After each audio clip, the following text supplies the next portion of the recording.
Hello, and welcome to our sixth video from the series about the Marine Spatial Planning Legal Drafting Guide, entitled Designing Marine Spatial Planning Legislation for Implementation, a guide for legal drafters. This video focuses on a fifth component of MSP legislation, sustainable funding. Effective management of zoned ocean areas requires a sustainable stream of funding. The task of the legal drafter is to ensure the existence of a workable mechanism for receiving and directing funds that become available from the full range of potential sources.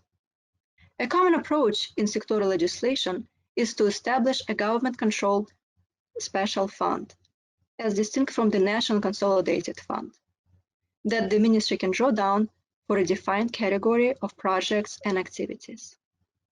This approach has limitations, however. First, control and administration of money in a special fund typically lie with the ministry, which faces competing priorities and staffing pressures. Second, there is a risk that the ministry annual appropriations will be adjusted downward by the legislature, resulting in no net benefit for the ministry seeking to fund ocean management. Special funds in some countries are underutilized or go entirely unused, which could be, for these reasons stated above, or simply due to lack of staffing and revenue.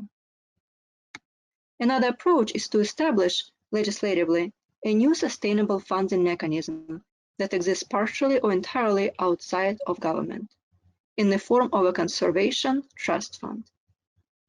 Key considerations for such a mechanism include the ability to accept funds from both within and outside of government, criteria governing the specific purposes for which funds can be dispersed, provisions describing and governing the entity charged with administering the fund, including if the entity is new, its membership and operations, and record-keeping, reporting, and auditing requirements, as well as any other financial controls.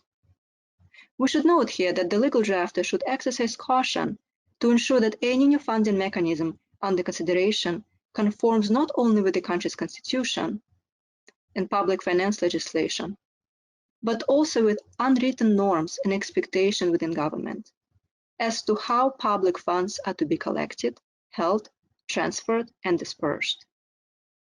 Consulting with the Ministry of Finance is essential. In countries with a national trust or similar institution, consider feasibility of establishing an ocean trust fund within that institution, potentially reinforced with a reference in new marine spatial planning legislation. Here we have an example of language creating a new fund for the management of ocean resources. The language identifies the entity that will administer and manage the fund and provides information about its members and length of membership. We also have language explaining where the funds come from.